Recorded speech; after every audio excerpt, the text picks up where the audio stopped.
Continuing with Objective 7, now we're going to interpret meaning of abbreviations related to the endocrine system. So again, just do the exercises and you should be fine with these.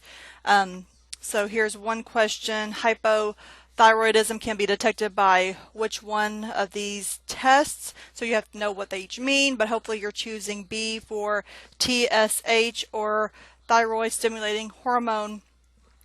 And then let's go ahead and do Objective 8, which is applying medical language in clinical context. This is the same one that's in your book this time. So a 65-year-old female patient presented to her doctor because of a 10-pound weight gain, fatigue, hair loss, dry skin, and cold intolerance. She was referred to an endocrinologist who established a diagnosis of hypothyroidism after test results indicated an elevated thyroid stimulating hormone level and a low thyroxine level. Approximately 20 years ago, she had a painless thyroid nodule. At that time, thyroid sonography and fine needle aspiration were performed. A diagnosis of thyroid cancer was confirmed, but it had not spread beyond the gland. She underwent a thyroidectomy and received thyroid hormone replacement therapy thereafter. She remained in a euthyroid state until she stopped taking the medication 6 months ago.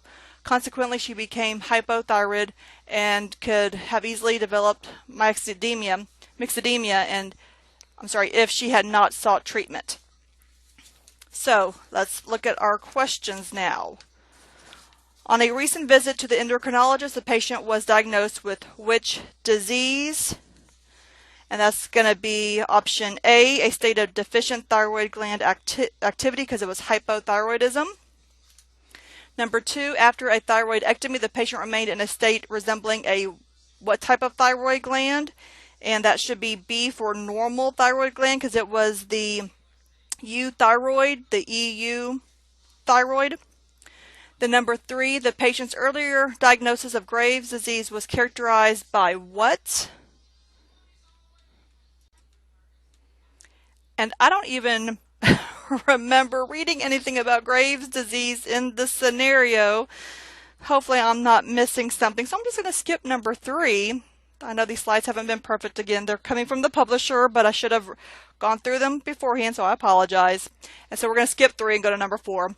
What type of diagnostic procedure was used to assist in diagnosing hypothyroidism? And if we look back, it was diagnosed with the thyroid stimulating hormone level, so that's going to be a blood test, so your answer should be D for blood test. And that will end the recording for Chapter 16. You can now go to eCanvas to complete the activities.